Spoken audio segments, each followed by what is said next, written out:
I knew something in my life had gone wrong the day my own daughter told me I should stick to soup.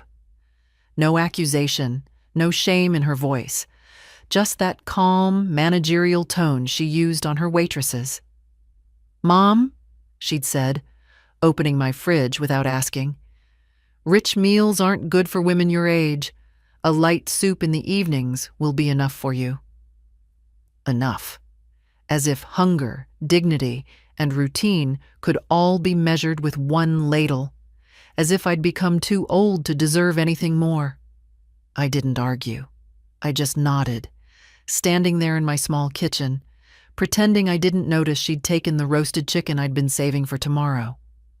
"I'll use it at the restaurant," she added. "It would just go to waste here." At 78, I'd learned that silence can sometimes protect you, though lately I wondered if it had only made me invisible.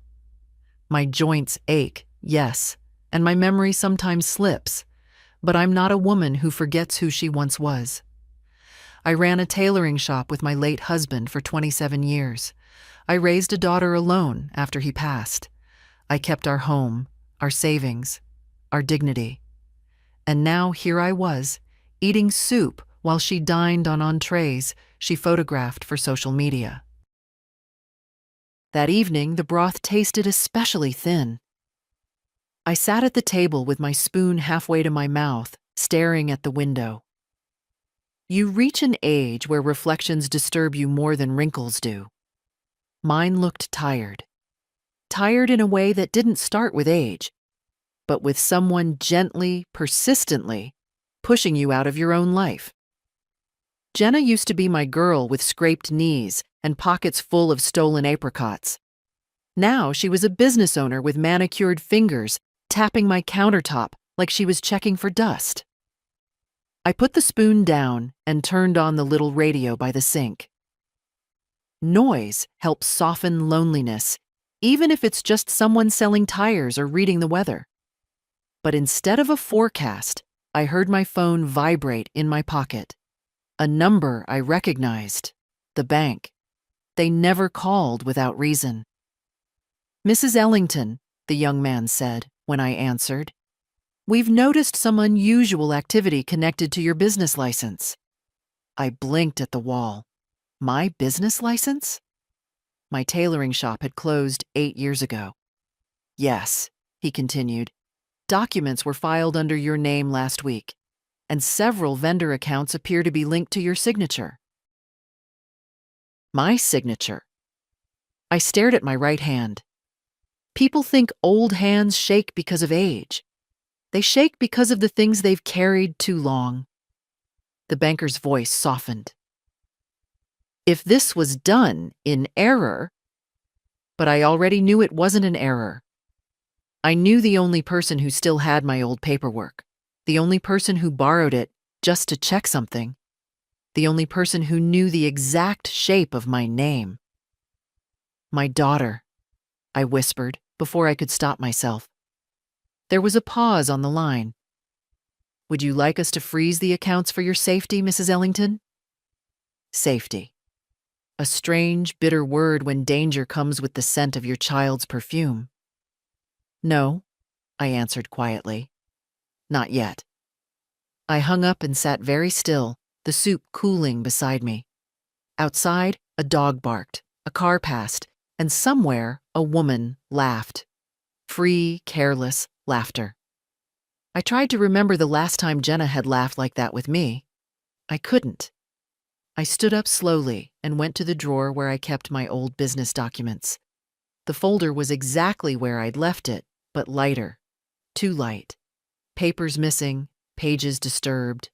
A faint trace of perfume I didn't use. My heartbeat thudded in my ears, not fast, but heavy. At my age, you don't start imagining things. You start finally seeing what's been happening in front of you. For years, my daughter ate at restaurants while I ate soup. She lived brightly while telling me to live quietly. She built her comfort on the scaffolding of my silence. But something shifted that night as I sat back down, folder in my lap. It wasn't anger. Anger burns too hot for old bones. It was something colder, steadier, a realization settling into the empty spaces where trust had lived. I may be 78, I thought, but I am not done. And I remember very well whom I once helped climb to success, and who still owed me more than gratitude. I closed the folder and turned off the radio. The quiet felt different now, not empty, but waiting. It's a strange thing, remembering the woman I used to be. Not because age steals the details, no. Age steals the softness around them. What's left stands sharp, like glass under sunlight. That night, after the call from the bank, I sat in my armchair and closed my eyes, and for the first time in years, I saw my younger self clearly.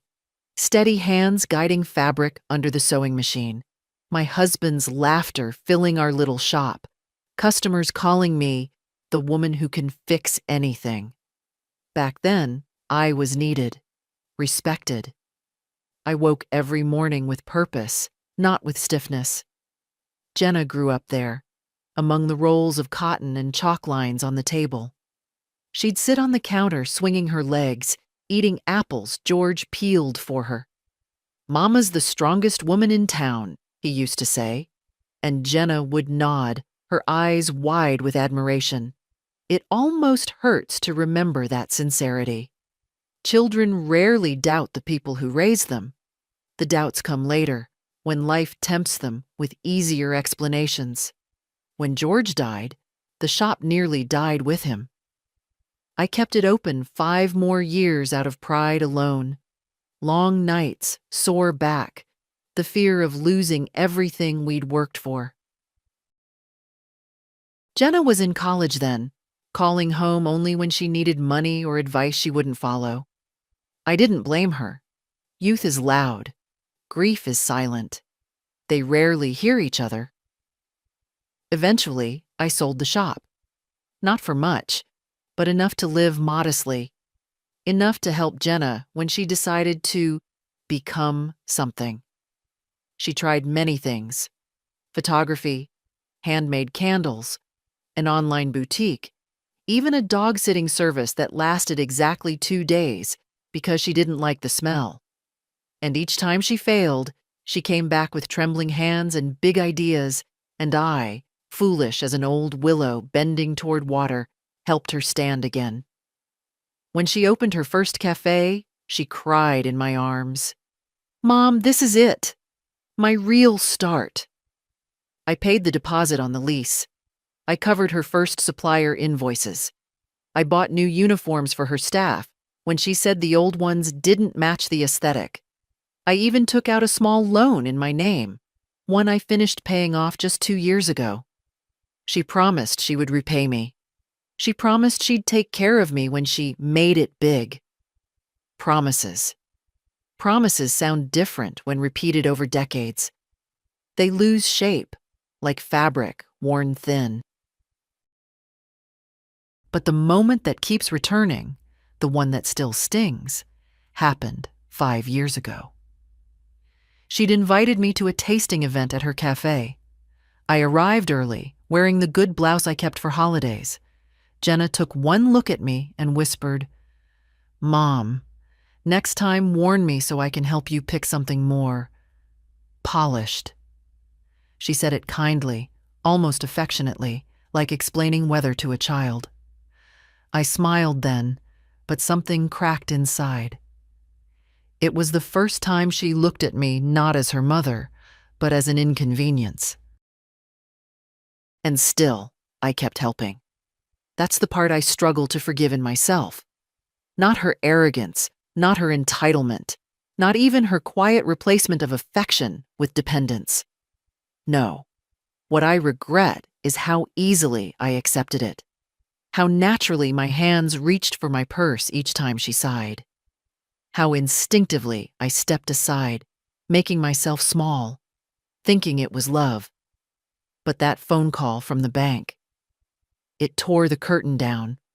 My business license, my signature, my identity used without a word to me. I sat there remembering all the times she'd asked, "Mom, do you have those old papers? I just need to look at something." Or, "Mom, can I take your folder? It'll save me a trip." I trusted her. Even when she forgot to return things for months, I trusted her. It felt harmless. It felt motherly. Now it felt like betrayal, wearing familiar perfume. I stood up and walked to the kitchen window. Across the street, Mrs. Langley was setting dinner for her family. 3 generations squeezing around a single table, loud and chaotic and full. I watched her wipe her hands on her apron, laugh at something her grandson said, touch her daughter's shoulder as she passed. I used to imagine Jenna and I would be like that in my old age. I used to imagine she'd come home tired but smiling, leaning her head on my shoulder the way she did after school. Instead, she came to my house only when she needed supplies from my pantry. Life doesn't betray you loudly. It whispers its warning through small humiliations. I went back to the drawer with my documents and pulled out the remaining papers.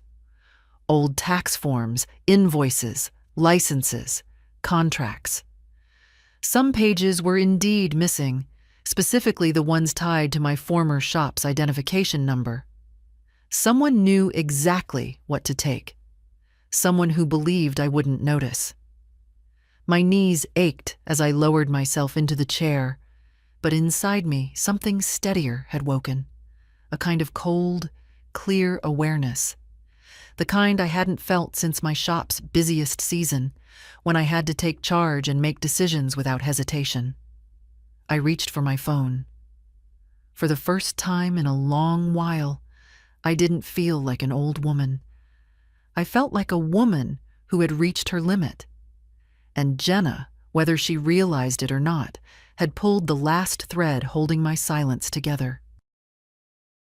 The next morning began with that stiff, familiar ache in my hips, the kind that reminds you your body now wakes earlier than your mind. I shuffled to the kitchen, put the kettle on, and tried not to think about the missing papers. But thoughts, like old bones, rarely stay where you put them. They wandered back again and again, circling the same questions. How long had Jenna been using my name? And what else had she taken without asking? When I heard the gate click, I didn't expect anyone. Most people my age receive guests only on holidays or emergencies, and lately, the only urgent thing in my family was Jenna's ambition.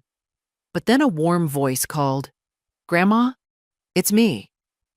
Evan, my grandson, 17, long-limbed, gentle, and honest in the way only young people can be before life teaches them to speak indirectly.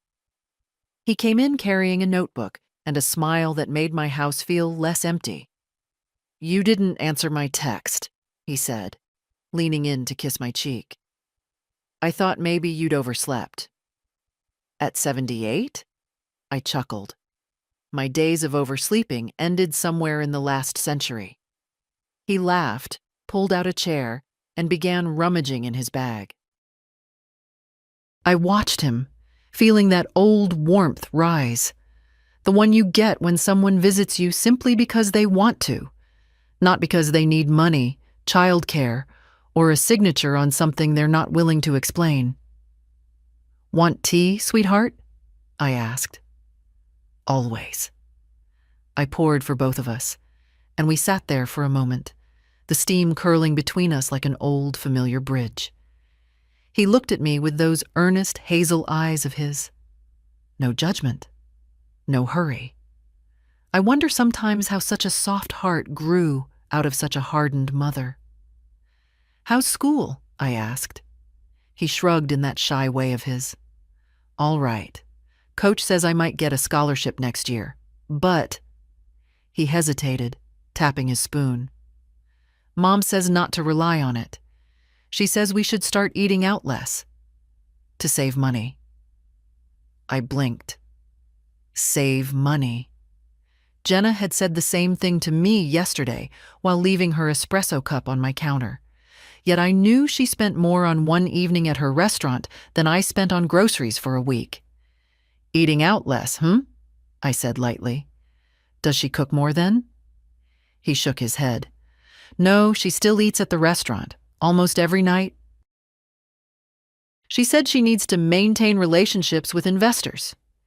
He made air quotes, a gesture of teenage skepticism. Actually, she was there yesterday when I came to pick up her keys. 3 plates on the table. Looked pretty fancy. My spoon froze halfway to my mouth. 3 plates? Fancy? I pictured Jenna scolding me about soup while ordering lobster for herself. Though I had no proof yet, the pieces began slotting together in a way that made my stomach tighten.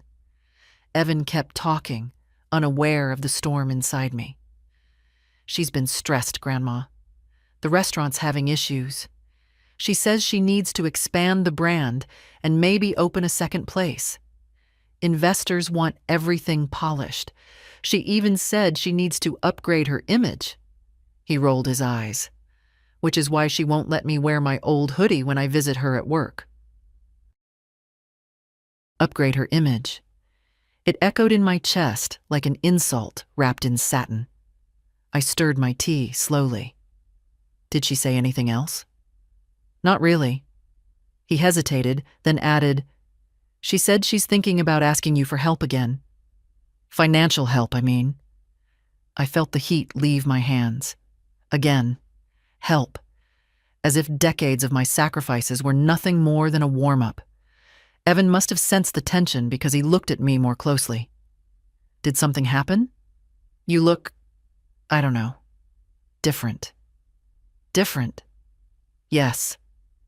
Something had been shifting inside me since last night.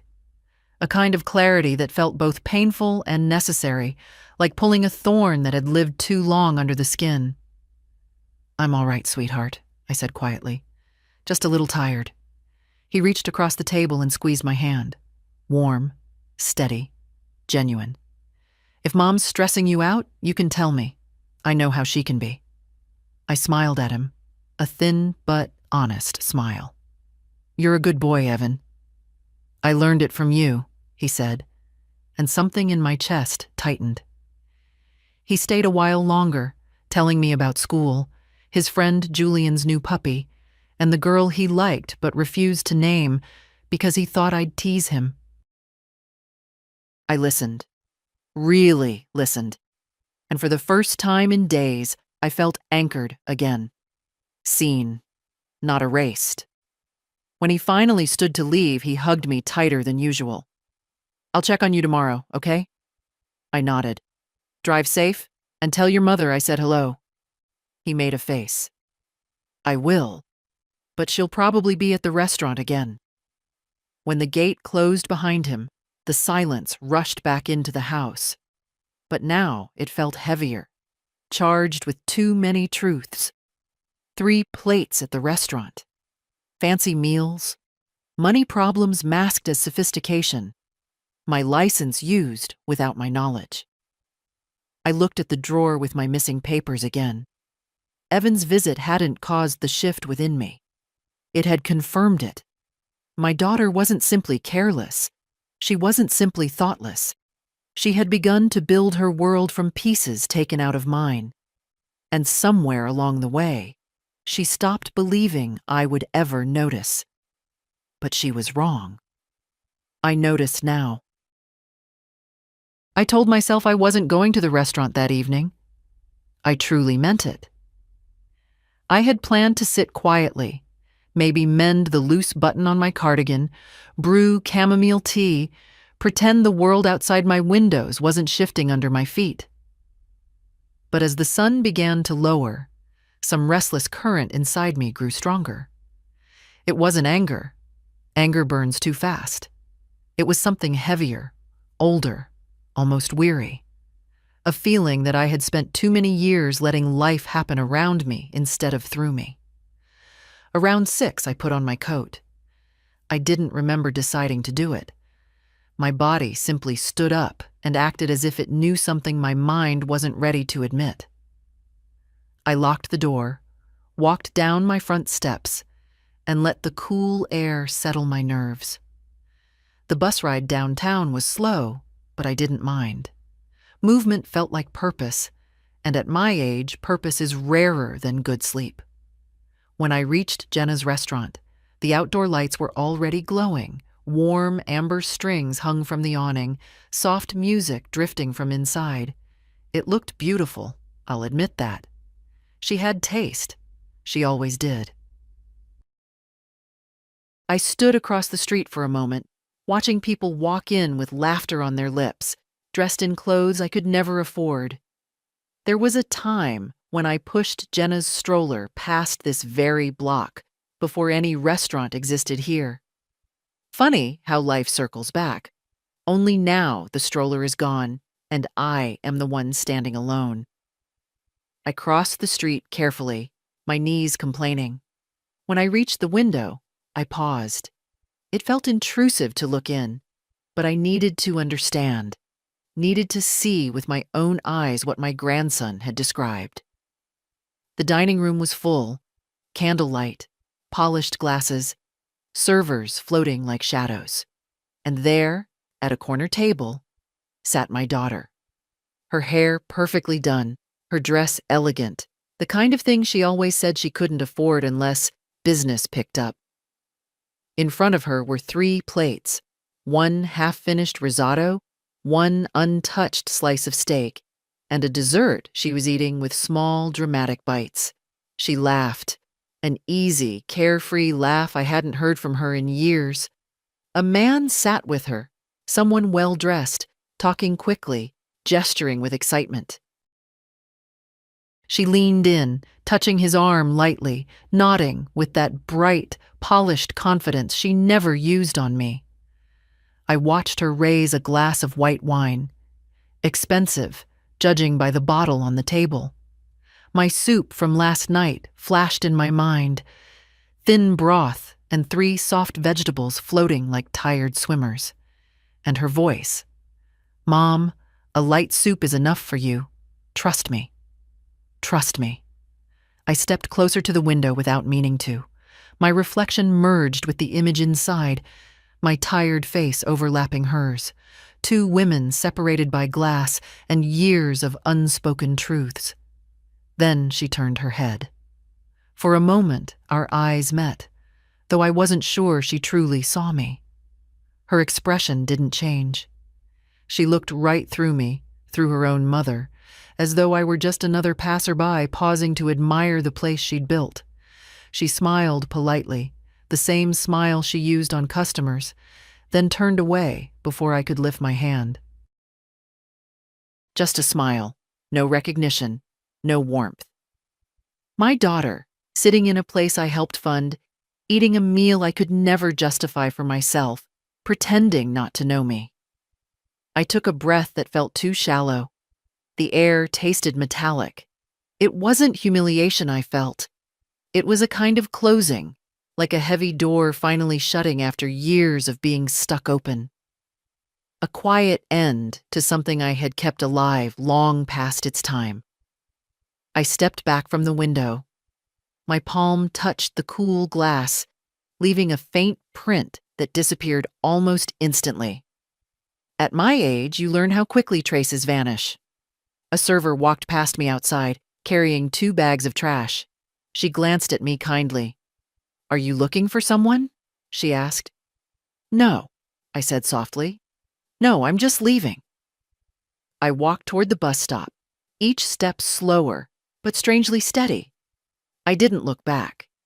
There are moments in life when looking back is nothing but salt in old wounds. I had seen what I needed to see.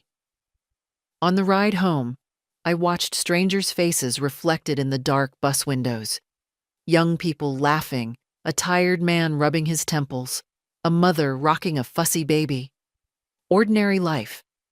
Honest life. Not the staged world Jenna wrapped herself in. At one stop, a couple boarded, elderly, holding hands. The woman adjusted the man's scarf with gentle fingers. He squeezed her hand in thanks.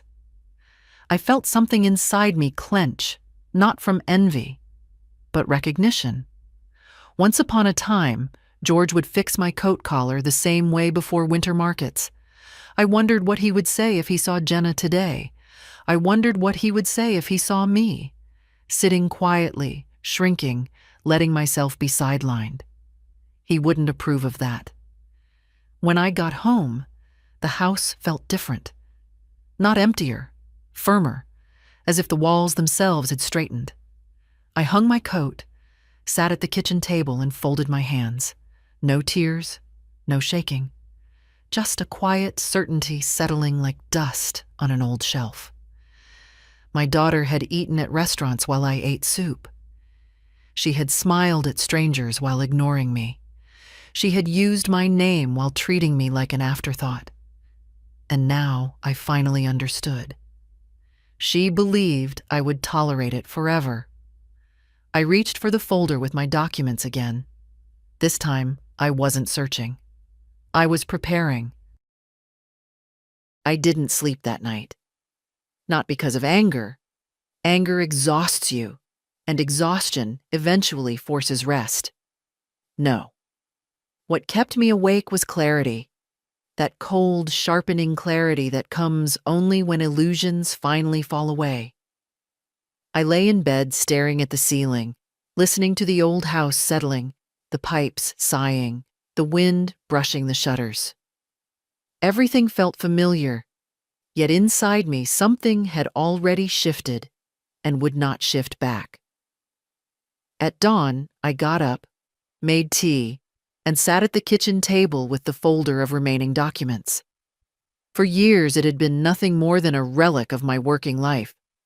Old licenses, tax forms, agreements.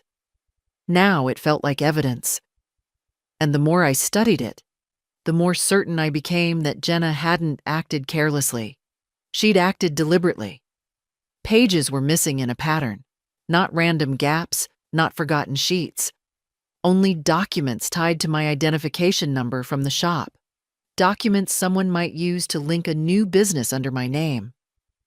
And in 2 of the pages still left, the corner edges showed faint marks, as if papers had once been clipped together there. I traced one mark with my thumb. My hand trembled slightly, not from age, but from recognition. Memory is faithful in moments you wish it weren't. A year ago, Jenna had come by in a hurry, saying she needed just a few papers for a meeting with investors. She'd kissed my cheek, swept the entire folder into her bag, and left before I could ask which papers she needed. When she brought the folder back 2 weeks later, she was radiant, almost breathless. "Things are looking up, Mom," she'd said. "You'll be proud of me." I remember feeling warm with hope, as though I'd contributed something. Now that warmth tasted bitter. I closed the folder and rubbed my temples. 78 is too old to be learning that your own child sees you as something to be rearranged, borrowed from, or quietly erased. Around noon, I opened the drawer where I keep old letters and photographs. I needed to remind myself that I wasn't always minimized. I found a picture of me and George outside our shop. Me holding a bolt of fabric. Him with that silly grin he saved only for moments when he felt especially proud of me. Looking at it, I felt a quiet steadiness rise in me. George would never have let anyone, even family, use him as a shadow to hide behind. I wasn't sure yet what I would do, but I knew this. The days of closing my eyes and hoping Jenna would return to the daughter she once was. Those days were over. The phone rang suddenly, startling me. For a moment I hesitated, then answered. "Mom?" Jenna's voice was brisk, too cheerful. "Just checking in. You sounded tired yesterday. Did you eat something light like I told you?" I stared at the wall. I ate what I wanted. A small silence. She wasn't used to that tone from me. "Well," she said lightly. Good. Listen, I might need your help with a few documents again. Investors want updated filings, nothing big. I'll come by tomorrow to grab them. My grip on the phone tightened. Which documents? Oh, you know, she said vaguely. The old ones from your business. You won't understand the details anyway, Mom. Don't worry your head about it. Don't worry your head about it. Once that phrase would have made me shrink a little, step aside. But now it only settled in me like a weight I no longer intended to carry. I don't think I'll be giving you anything, I said quietly. More silence. A different kind. Mom? What's going on? I didn't answer. Not because I was afraid, but because I finally understood I didn't owe her explanations for wanting my own life back. After the call, I walked to the kitchen window. The light outside was soft, pale, the early afternoon kind that makes even old houses look gentle. I watched 2 sparrows hop along the fence, pecking at crumbs someone had left. Simple creatures, careful, but unafraid. For a moment I envied them their uncomplicated instincts. Then I turned away and sat back at the table. My daughter believed she still controlled the story, believed she could pull documents and money and obedience from me the way she always had. She didn't realize the ground beneath her had already shifted, and I, for the first time in a long time, felt the ground beneath me return. The next morning, I woke with the same feeling I used to have on inventory days at the shop, an odd, focused calm, the kind that settles in when you finally realize avoiding the truth is harder than facing it. The sunlight barely touched the edges of my living room when I dialed the bank. My hands didn't shake this time. Age takes many things, but it also gives a kind of steadiness you don't earn in youth. A young man answered, the same one who'd called about the suspicious filings. Mrs. Ellington? Thank you for returning our call. I have the documents you asked about. I didn't ask yet, I said quietly. He hesitated. Oh, my apologies. The activity on your account indicated a likely follow-up. I inhaled slowly. Tell me exactly what was done under my name. He cleared his throat, and I could hear papers shifting. There were vendor applications filed with your outdated business license. 3 supply accounts were opened, 2 credit lines attempted, 1 approved, 1 pending. All appear to be connected to a restaurant operation. Restaurant, of course. And the signature? I asked. Another pause. It matches the signature on your old tailoring license. I closed my eyes. And you believe the signature to be mine? We can't determine that by phone, ma'am, but it is consistent. Consistent? Such a polite word for stolen. I thanked him, or at least I think I did. When I hung up, the silence in the room felt different. Not hollow, not suffocating. Just honest. Finally honest. Everything I had suspected now stood in front of me, stripped of excuses. Jenna hadn't used my name out of desperation. She used it because she assumed she could. Because she assumed I'd never check. Because for years, I never did. I sat down at the table and folded my hands. They looked thinner than I remembered. My skin had grown soft, creased. But underneath the softness, there was still the woman who once handled customers, invoices, arguments, and grief without letting her voice tremble. I reached for my teacup, though I couldn't recall making tea. My mind kept replaying the banker's words, each one landing with a dull, familiar weight. A weight I had carried so long I barely noticed it anymore. Vendor accounts, credit lines, restaurant, my signature. I rubbed my thumb over the faint indentation left from years of writing receipts in my shop.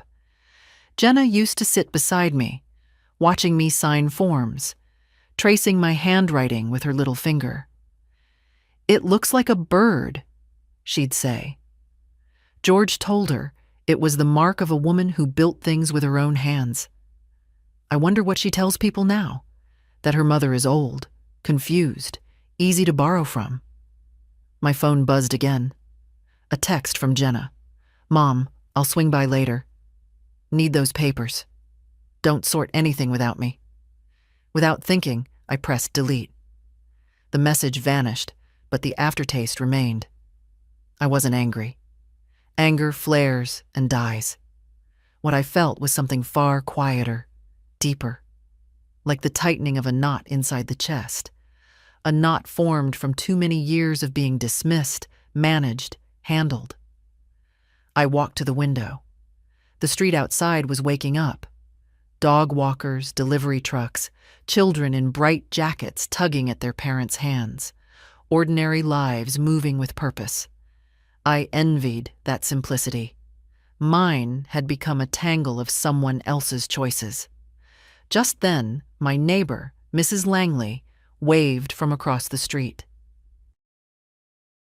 She was carrying a basket of fresh rolls, probably for her grandchildren. They visit often.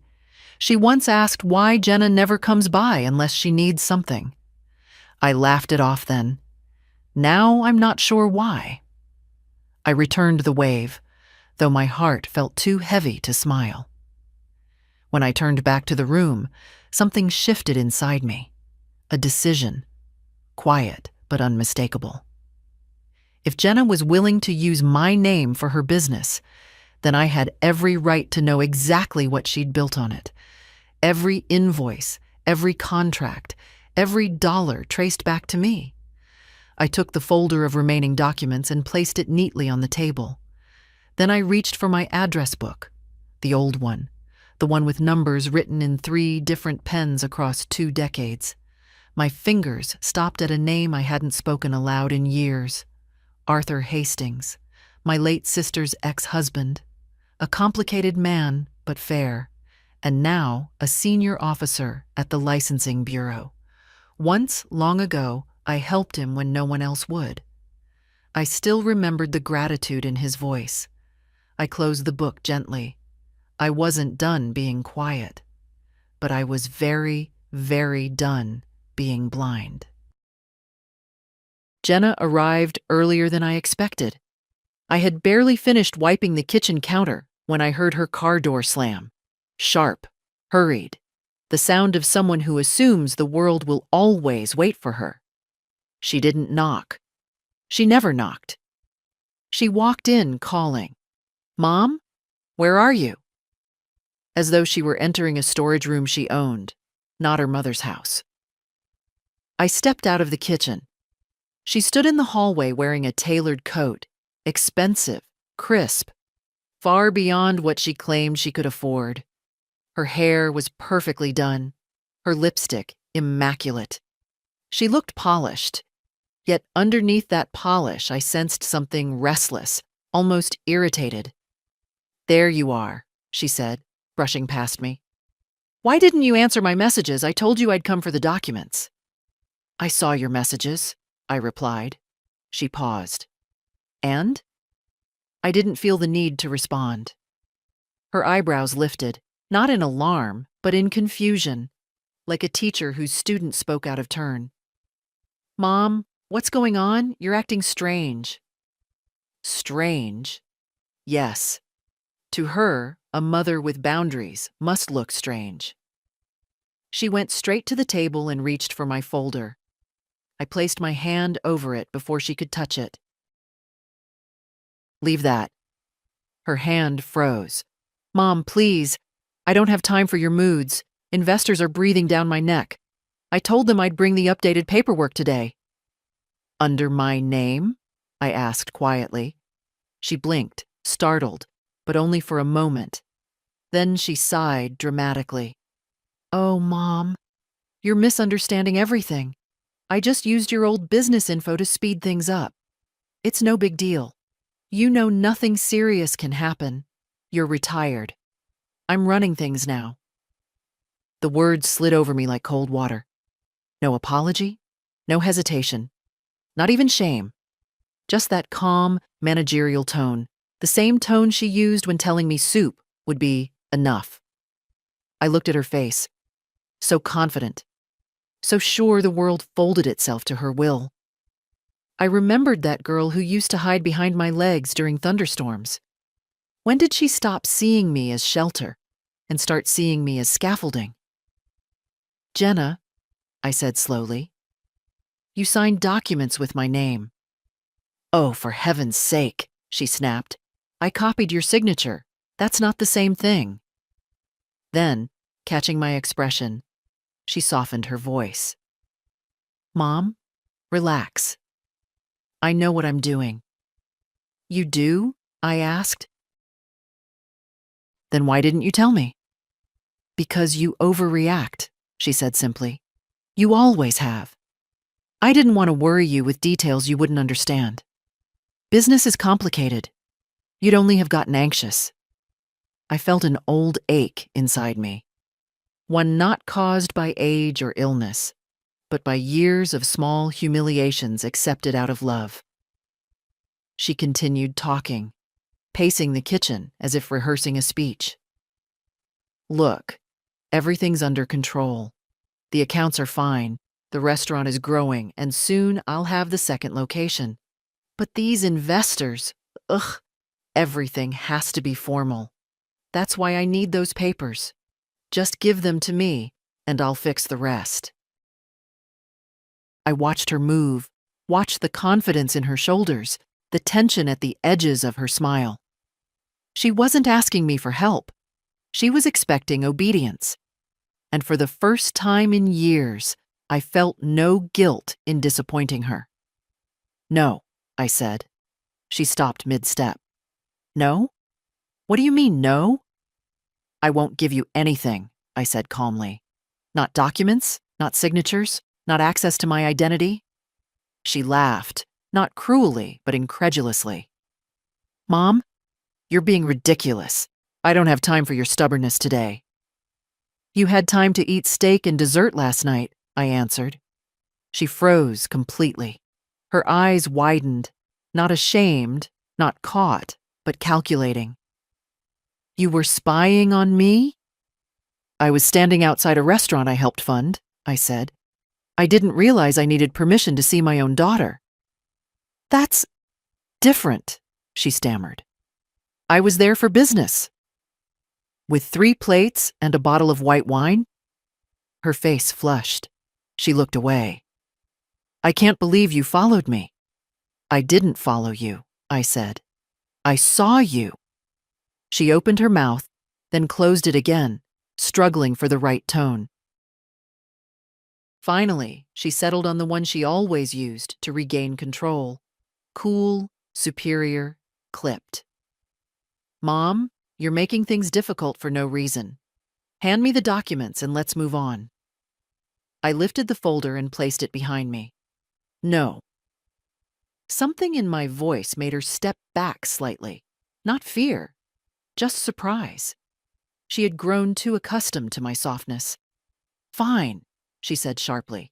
"If you won't help me, you'll only hurt yourself. I'm trying to build something for our future." "Our?" I repeated. "What part of my future involves forged signatures and unpaid credit lines?" She exhaled loudly, exasperated. "You're impossible today." "Today," I said. "I learned what you've been doing for months. That makes today different." She stared at me, searching my face for weakness, for the old softness she could push against. I didn't offer it. Finally, she grabbed her purse. "I'll come back when you're thinking clearly." "You may come back," I said, "but the answer won't change." Her heels clicked sharply as she left, a sound that once would have broken me. Now it only echoed through the quiet house, fading like a habit already dying. I didn't intend to call Arthur that same afternoon, but some decisions make themselves the moment you stop lying to your own reflection. My hands dialed his number, almost before I realized I'd retrieved the old address book. The line rang twice, then a familiar voice, older, rougher, but unmistakably his, said, "Hastings." "Arthur," I answered. "It's Martha Ellington." A pause, then warmth rushed into his tone. "Martha? My God, it's been years. Are you all right?" "I will be," I said, "but I need to see you today." He didn't ask for details. "Come by my office. I'll clear my schedule." That was Arthur. Complicated, imperfect, but loyal in the ways that mattered. The last time I'd seen him, his life was in pieces, jobless, drinking, near ruin. I was the one who helped him untangle his mess, shielded him from my sister's fury, and nudged him toward recovery. I never asked for repayment. Now, for the first time, I felt allowed to collect on an old debt, not in money, but in truth. His office was in a modest government building downtown. Neutral walls, stale carpeting, the smell of old paper. Nothing intimidating, just the quiet machinery of local bureaucracy. Arthur stepped out when he saw me, his gray beard neatly trimmed, eyes clearer than I remembered. "You look strong," he said, as though surprised. "I had to be," I replied. He guided me into his office and closed the door. "What's going on, Martha? You sounded steady. Too steady." I sat slowly, placing my folder on his desk. "My daughter has been using my old business license, without my knowledge. My signature appears on documents I didn't sign." He frowned deeply. "That's a serious claim." "I know," I said calmly. "That's why I'm here." He opened the folder. I watched his brow tighten as he scanned the pages. "Some sheets are missing," he noted. "Yes," I said. "And I believe she has them." He nodded once, slowly. "Martha, do you want me to look the other way, or do you want me to look closely?" I met his gaze. "Look closely." The simplicity of my answer seemed to settle the air.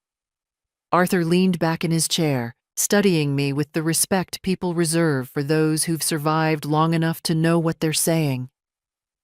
She could face heavy scrutiny. These filings, if someone uses an outdated license to obtain credit lines. "She used my name," I interrupted softly. "She used it because she assumed my age would keep me quiet." Arthur exhaled, long and low. "I owe you a great deal, Martha. You know that. When I was at my worst, you were the only person who believed I wasn't beyond repair." He tapped the documents lightly. "If your daughter falsified state filings, there will be consequences. Real ones." "I'm aware." "Are you seeking revenge?" he asked gently. I shook my head. "No, I'm seeking the truth. Whether it hurts her or not, that's her doing, not mine." He considered this, then nodded. "All right, I'll open a preliminary review. Discreet for now. But once it enters the system formally, it can't be undone." "It shouldn't be undone," I said. "Not anymore." He leaned forward. "Do you feel unsafe? Should I mark this as a protection case?" I almost laughed. "I'm old, Arthur, not frightened. I've lived through grief, debt, raising a child alone, and outlasting every assumption people made about my limits. I'm not unsafe. I'm simply done." "Done," he repeated quietly. "I understand." He filled out a short, internal form. Nothing dramatic, nothing theatrical. Just a few typed notes and his signature. But watching him do it felt like watching a stone drop into still water. The ripples were coming. I could feel them. When he finished, he closed the folder carefully. "I can't promise outcomes, but I can promise procedure and fairness." "That's all I want," I said. We stood. He hesitated, then touched my arm with surprising gentleness. "Your daughter. Does she know the strength you still have?" "She will," I replied. Outside, The late afternoon light felt different on my skin. Cooler, cleaner. I walked slowly to the bus stop, my steps measured, my breath steady. For years I had moved through life like a guest in my own home, tiptoeing around conflicts, apologizing for my existence. But now the ground felt level again. I wasn't seeking her downfall. I was reclaiming my place. And if my daughter's empire had been built on borrowed pieces of me, she would soon learn those pieces were no longer hers to take. Arthur kept his word. I could tell even before he phoned me. Bureaucracy may be slow for the world, but inside official systems, a single raised eyebrow can shift entire corridors of air. Early the next morning, as I watered the geraniums on my windowsill, I saw Jenna's car speed past my house. She didn't stop. She didn't even slow down. But the way she gripped the wheel, the tightness in her shoulders, told me something had begun. Around noon, Arthur called. "Martha," he said. A preliminary inspection team was dispatched. Standard procedure. No accusations yet, but your daughter will feel the pressure. I understand. And Martha, don't let her intimidate you. I won't, I said, surprised at how true it felt. After the call, I made myself a proper lunch. Eggs, toast, tomatoes, not soup. I sat at the table and ate slowly, without guilt, without rushing. An ordinary meal, but to me, it tasted like reclaimed territory. Around 2, my neighbor Mrs. Langley knocked on my door, carrying fresh rolls again. We chatted about nothing. Her garden, her grandson's school play, the weather turning warm too early. For the first time in years, I didn't feel the need to pretend I was fine. I was fine. Something inside me was rearranging itself into a shape I recognized. Later, while sweeping the porch, I checked my phone. 3 missed calls from Jenna, 1 short text. "Mom, call me now." No tenderness, no greeting, just panic disguised as command. I didn't reply. By evening, I heard more. The servers at the restaurant talking outside while taking a smoke break, their voices drifting through the open street. "Inspectors were there for hours," one said. "Jenna looked like she'd choke someone." Another added, "She kept saying it's a misunderstanding, but they had paperwork with someone else's name on it." Someone else's name. Mine. Finally standing where she put it. I didn't linger. Gossip has never been my taste. I walked home slowly, my joints complaining, but my breath steady. Inside, I brewed tea, opened a book I'd abandoned months ago, and settled into my chair. It was the first evening in a long time when I didn't wait for a phone call, didn't shrink at footsteps on the porch, didn't brace for a request disguised as affection. The house felt right. Quiet, but not empty. A place belonging to me again. Just as I turned a page, the phone rang. I let it ring twice before picking up. "Mom," Jenna said, her voice tight, brittle. "Why didn't you answer earlier? Inspectors came today. They're demanding documents, your documents. They said filings were linked to you. Did you talk to someone?" I listened, letting her words pour out in frantic, uneven rushes. She wasn't angry. Not really. She was frightened. Something she hadn't been in years. "I'm dealing with my own matters," I said simply. "Mom, this could ruin everything. My reputation—" "Your choices brought this," I interrupted softly. She inhaled sharply. "So you did something." "I protected what belongs to me," I said. "Nothing more." Silence stretched, thin and trembling. "Mom, please just tell me what you did." I told the truth, I said. For once, that was enough. Before she could answer, I said goodnight and ended the call. The house settled around me again, warm in the quiet. For the first time in decades, my daughter was dealing with consequences, and I wasn't the one cushioning her fall. Jenna didn't wait long before trying again. By late morning the next day, she was standing on my porch, ringing the bell with the impatience of someone who believes persistence is the same thing as authority. I opened the door, though not fully. The metal chain stayed in place. "Mom," she said, breathless, "we need to talk. Please." Her please wasn't soft. It was sharp, strained, the plea of someone accustomed to winning by exhaustion rather than honesty. I unlatched the chain and stepped aside.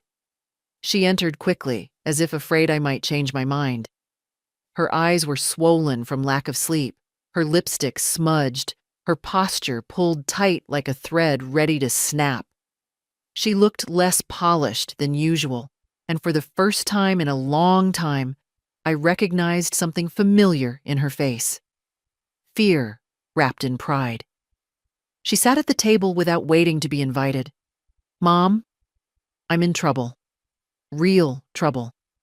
The inspectors say there are inconsistencies. They want proof of authorization. They're demanding original filings. They're threatening fines, maybe suspension. I can't afford any of that." I poured myself tea. I didn't pour any for her. She noticed. She took a shaky breath. "I know I should have told you. I know I crossed some lines, but I did it for us, for the future. I was trying to build something better." "For whom?" I asked quietly. "For—" She stopped. Her jaw tightened. "For the family." I stirred my tea slowly. "You haven't acted like part of a family for a long time." Her eyes flashed with something like wounded pride. "That's not fair. I work hard. Everything I have, I built—" "With whose name?" I interrupted. She looked away. There it was. The truth she kept trying to step around like a puddle she didn't want to admit was her own. She clasped her hands tightly. "Mom, I'm begging you. Help me. Just say you approved the filings, that you allowed me to use your license. They'll be easier on me if it looks like a misunderstanding. Just say it was an oversight." I watched her carefully. This wasn't an apology. It was strategy dressed in sentiment. "You want my voice," I said, "because yours is no longer enough." She flinched. "Mom, why are you being so cold?" "Because warmth in the wrong place becomes fuel for someone else's fire." But I didn't say that. Instead, I folded my hands. "You didn't ask permission. You didn't show respect. You didn't think I deserved to know. And now you want me to clean your mess." "It's not a mess," she snapped, then softened again. It's opportunity gone sideways." "Call it what you want," I said. "But you created it." Tears welled in her eyes, beautiful, deliberate tears she'd learned to produce in childhood whenever consequences approached. Once, those tears would have undone me, made me open my purse, my time, my patience. Now they only made me tired. She reached across the table. "Mom, please, I'm your daughter." I pulled my hand back. "And I'm your mother, not your shield." She stared at me as if seeing a stranger. "You'd really let my business fall apart?" "I'm not letting anything happen," I said. "You already decided what would happen the moment you forged my name." The last part hung in the air like dust caught in sunlight, plain, undeniable. She wiped her cheek angrily. "Fine. If you won't help me, then I'll figure something out myself." "I hope you do," I said. And I meant it. She stood abruptly, grabbed her purse, hesitated as if expecting me to call her back, as I always had. But I stayed seated. Her breathing hitched. "Mom," she whispered, "I don't understand you anymore." I looked at her steadily. "You never tried." She left without slamming the door. A quiet exit, much quieter than the life she had built on noise and borrowed pieces of me. And when the sound of her car faded down the street, I felt something inside me loosen. Not relief, not triumph, just space. Finally, mercifully, space to breathe again. The world didn't collapse in one dramatic moment for Jenna. It unraveled in small, precise cuts, the kind bureaucracy delivers with an indifferent hand. By the third day, the restaurant's front windows stayed dark long past opening time. The usual stream of servers arriving for their shifts was gone. Even the music that drifted faintly into the street had fallen silent. I learned this not by looking for it, but because life has a way of placing truth right in front of you once you stop running from it. That morning, while I folded laundry by the living room window, I saw Jenna's car parked crookedly outside the restaurant. She stood by the door with two inspectors. Their posture was formal, clipped. Hers was anything but. Arms crossed tightly, chin quivering, her voice raised just enough to betray panic. I watched her gesture toward stacks of paperwork she'd brought in a large folder, the same color as mine. The conversation ended quickly. One inspector handed her a notice, bright yellow, impossible to ignore. Jenna stared at it for a long moment, shoulders slumping, then pressed her forehead against the locked glass door. It hurt to watch. Not because she was being punished, but because I finally saw her, not as the polished businesswoman she presented to the world, but as that frightened girl who once hid behind me during thunderstorms. Only now she had storms of her own making. By afternoon, she called. Not in the usual clipped tone. Not with demands. Just a small, shaking voice. "Mom, can I come over?" I let the phone rest against my cheek a moment. It had been years since she asked instead of assumed. "Yes," I said, "if you need to talk." When she arrived, she looked smaller somehow. Not physically, but in spirit. As though the air around her wasn't holding her up the way it once did. She sat at the table carefully, folding her hands as though they might break if she used them wrong. "Mom," she whispered, "they suspended my license. Temporarily, they say, but everything is on hold. My accounts, my deliveries, even the payroll. They want every filing rechecked, every signature verified." "And were they?" I asked. She swallowed hard. "No." Honesty, not full, but closer than before. For a moment, she seemed ready to reach for me, but then she simply rested her palms flat on the table. "I've made mistakes," she admitted. The words came out brittle, as if scraped from the inside. "I thought I could manage things. I thought I was doing the right thing." "You thought you wouldn't get caught," I corrected gently. She looked down. "Mom, please," she said, her voice breaking on the last word. "I don't know what to do. I feel like I'm drowning." Her vulnerability didn't feel like manipulation this time. It felt like exhaustion, the honest kind that comes when arrogance finally collapses under its own weight. "You have to be accountable," I said quietly. "Not to me, to yourself, to the people you work with, to the truth." Tears slid down her face. Not dramatic ones meant to sway me, but quiet ones born from something deeper than fear. "I don't know how," she whispered. "You learn," I said. "The same way we all do, by facing what you've avoided." She nodded slowly, almost childlike. "Mom," she tried again, You're not going to abandon me, are you?" I took a breath, the kind that steadies the heart before speaking. "No," I said, "but I won't shield you anymore. That part of my life is over." She closed her eyes, and I could almost hear the years of assumed dependence cracking around her.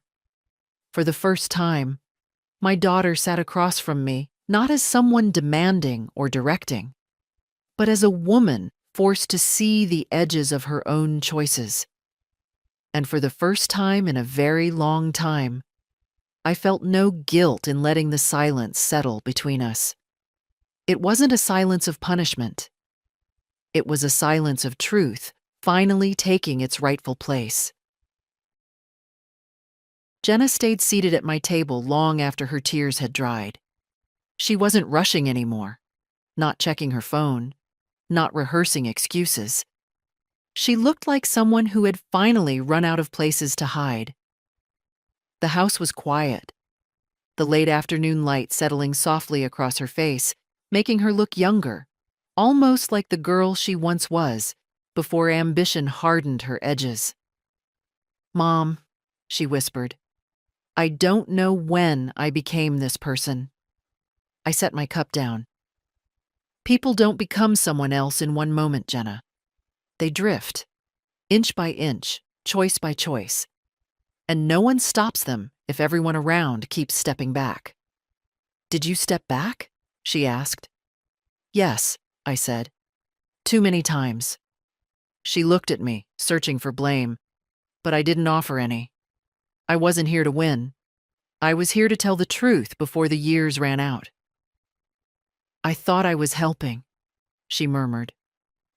"I thought if I worked hard enough, if I impressed the right people, if I built something big, then maybe you'd be proud of me." I exhaled slowly. "Jenna, I was proud of you long before you opened a restaurant. I was proud of you when you brought home messy drawings from school. When you tried riding a bike without training wheels. When you sat with me in the shop sorting buttons by color. Pride was never the problem. Then what was?" "You stopped seeing me," I said quietly. "Somewhere along the way, you replaced me with an idea of who I should be. Easier, quieter, smaller. Someone you didn't have to consider." She lowered her gaze. "I didn't mean to." "Intentions don't keep anyone warm," I replied. She nodded slowly, absorbing it. There was no defensiveness now, only a tired honesty. I continued, my voice steady. "When you told me soup was enough, it wasn't about food. It was about my place in your life. When you took my documents without asking, it wasn't about paperwork. It was about assuming my identity mattered less than your convenience." She covered her face with her hands. "I was overwhelmed. Investors, deadlines." "Those things didn't force you to lie," I interrupted softly. "Pressure doesn't create character. It reveals it." She swallowed hard, wiping her cheeks. "I didn't want you to see me failing." "You didn't fail," I said. "You hid, and hiding eventually creates its own kind of collapse." For a moment, she just breathed, as if relearning how. "Mom, I'm scared." "I know," I said. "And you should be. Not because of the inspectors. Because you've built a life on a foundation that wasn't yours.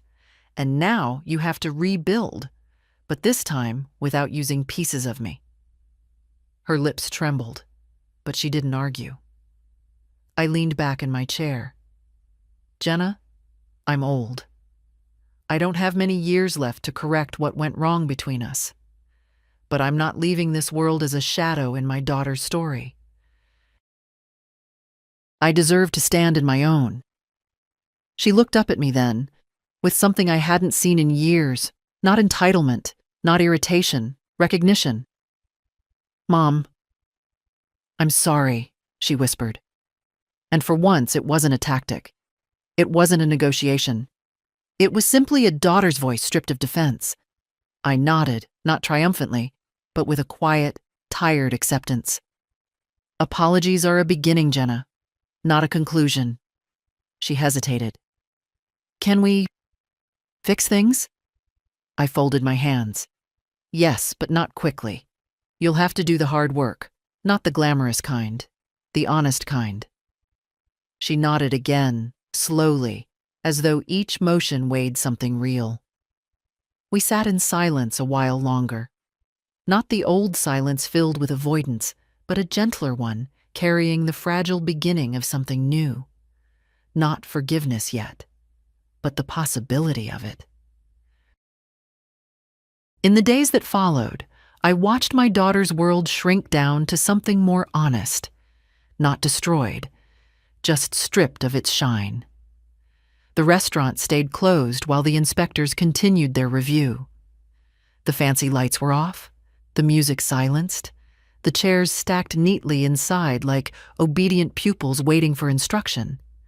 Without the bustle and noise, the building looked smaller, almost modest. It was strange how truth could change the size of things. Jenna worked from home, papers spread across her dining table, hair pulled back, face bare of makeup. She came by twice that week, not to demand anything, but to ask quiet questions. "Mom, do you remember how you organized suppliers?" Or, "How did you manage inventory at your shop?" Practical things, unpolished things, the kinds of tasks she once dismissed as beneath her. And I answered, but only when she asked directly. I didn't offer solutions, didn't guide her hand. Learning only works when the hands belong to the person who needs it. One afternoon, while I was pruning the rose bush by the porch, she stood at the gate watching me. Not entering, just watching, as if unsure whether she was welcome. I didn't wave her in. I wanted her to choose the steps herself. Finally, she opened the latch and came closer. "Mom," she said, "the inspectors gave me a list of violations. They said the filings were incomplete, and some invoices have to be redone under my own name." She exhaled shakily. "It's worse than I expected." "It's what it is," I replied. "Not worse, not better, just true." She nodded, absorbing the bluntness with less resistance than before. "I've been working through the nights. I think I can fix it, but it'll take time. And money, and—" She paused.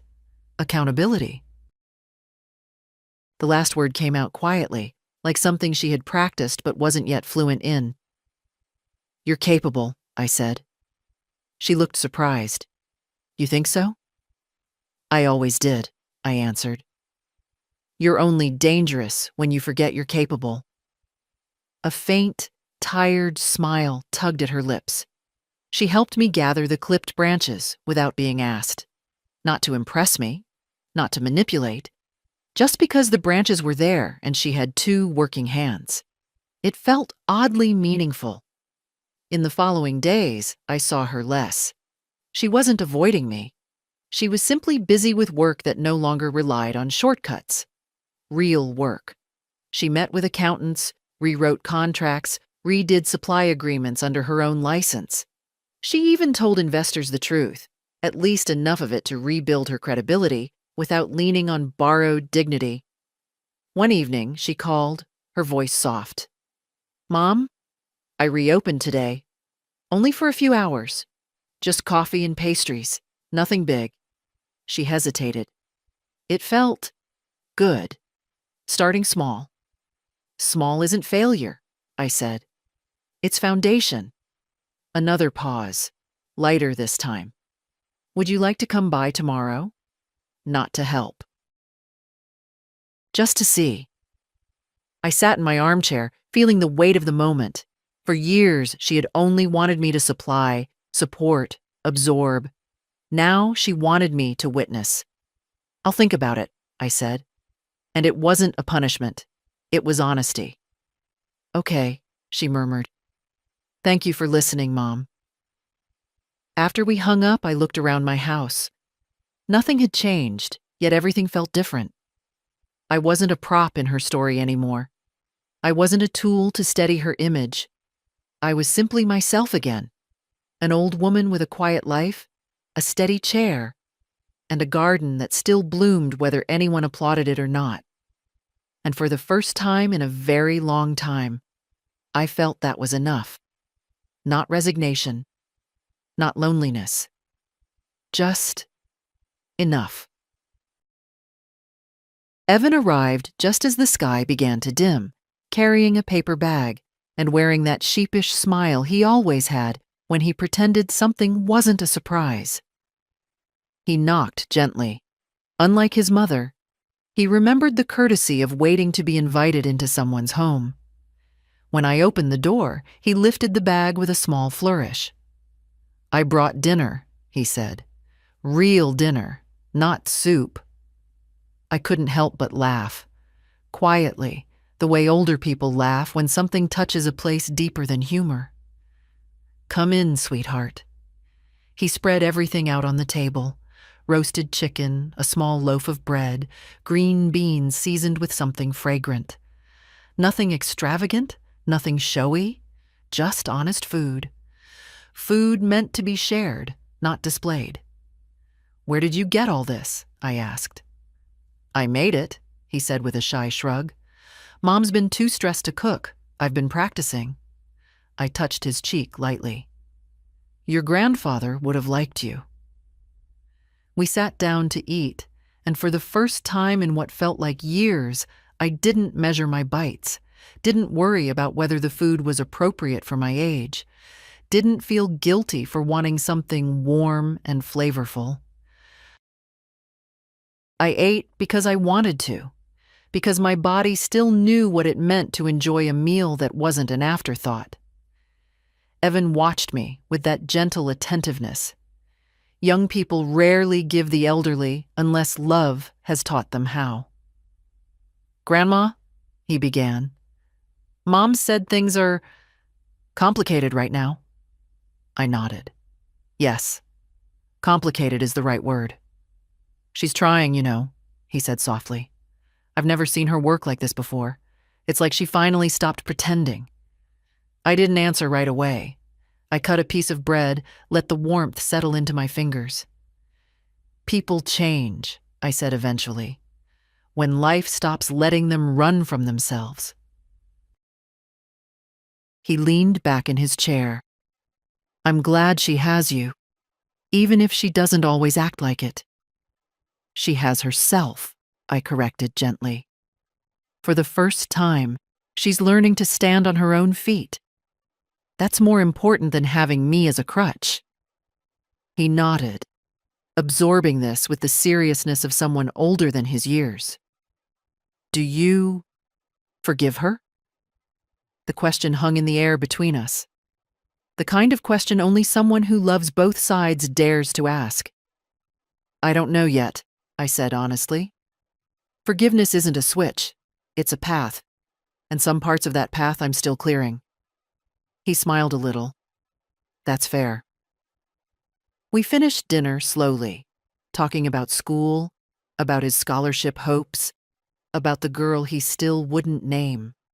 I listened, not because I was lonely, but because I genuinely wanted to hear him. There is a difference, and he felt it.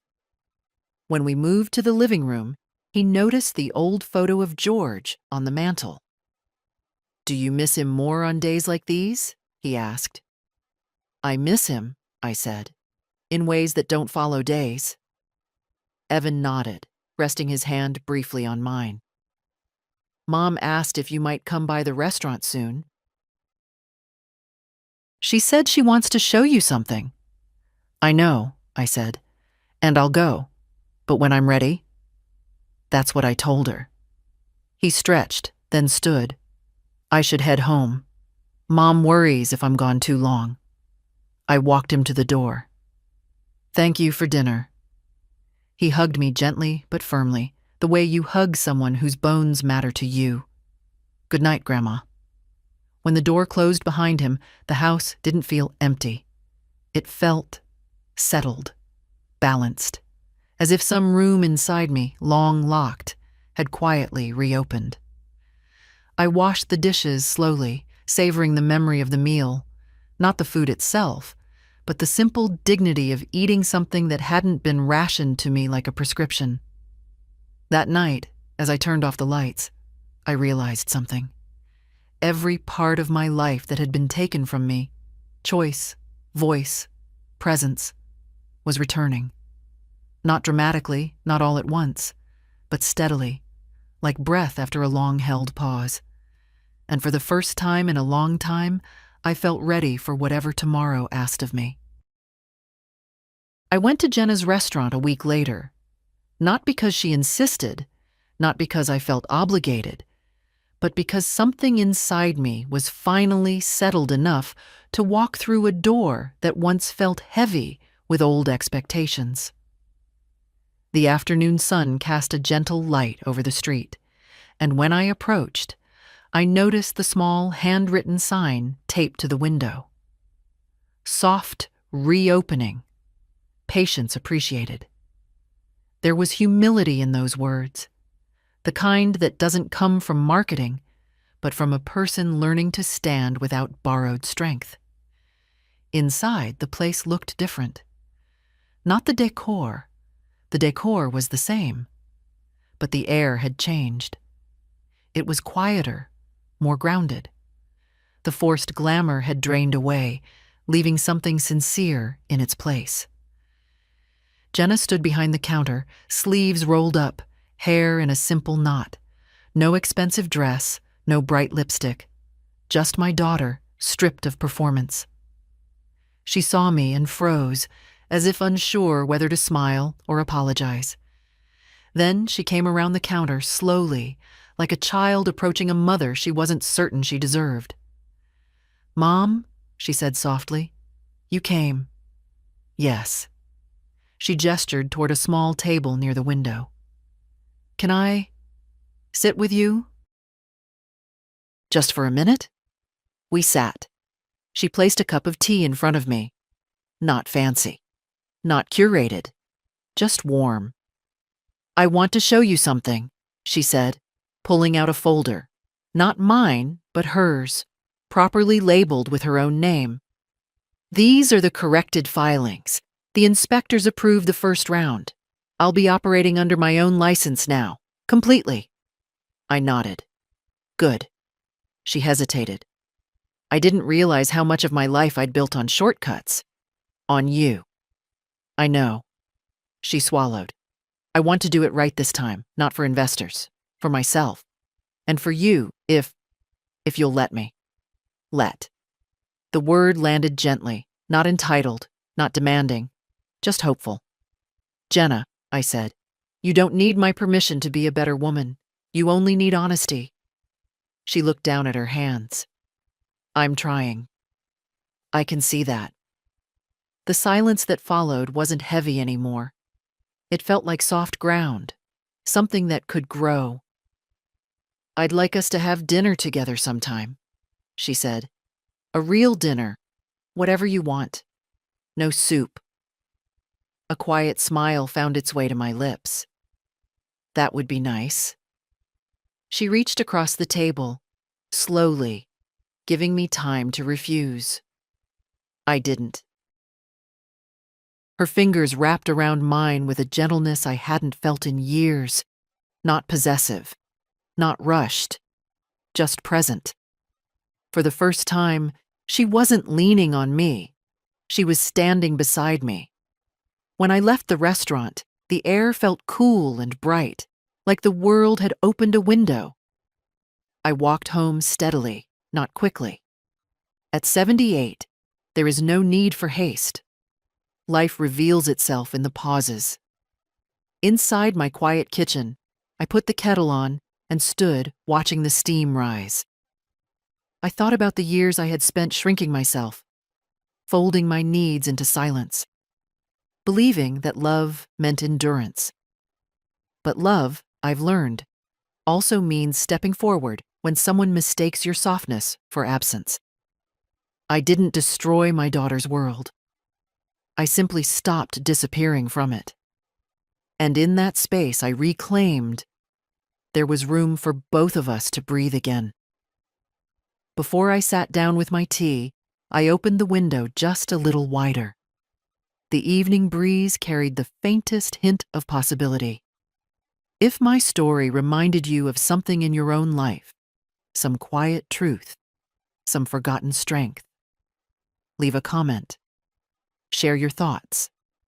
Let your voice be heard. Stories like ours shouldn't stay silent.